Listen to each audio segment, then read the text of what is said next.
মীরা এসেছেন ভাগ্যের সন্ধানে। রাজা তাঁর শিল্পকলার প্রতি যথাযোগ্য আনুগত্য প্রকাশ করেছেন। মীরাবাই রাজার বিশেষ নর্তকী, সকল সদের কাছে ঈর্ষণীয়া। জগৎগুরুর শিষ্যা মীরা।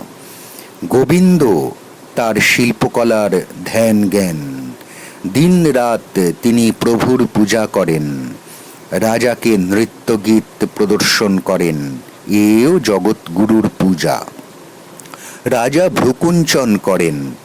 ব্যক্তিত্বময়ী নারী মীরা, অবিচ্ছেদ্যভাবে নিখুঁত তাঁর নৃত্যগীত। তথাপি রাজা আশঙ্কিত হন।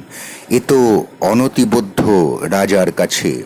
রাজা বুঝতে পারছেন না মীরার আন্তরিকতাপূর্ণ শৈল্পিক উৎস। তাঁর দৃষ্টিতে কোথাও ফাঁক থেকে যাচ্ছে। মীরার দৃষ্টি ঊর্ধ্বমুখী, রাজার মুখের দিকে তাকান না। এ যেন অন্য মীরা।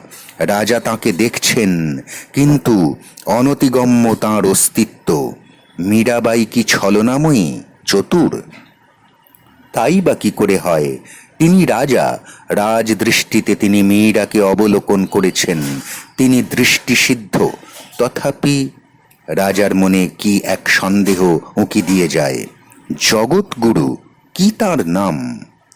মীরা, তোমার নৃত্যশৈলীর গুরুকে? রাজা প্রশ্ন করেন। জগৎগুরু, জগৎগুরু মহারাজ। মীরার শান্ত সুরেলা উত্তর। জগৎগুরু, কি তার নাম? রাজা কুঞ্চিত চোখে প্রশ্ন করেন।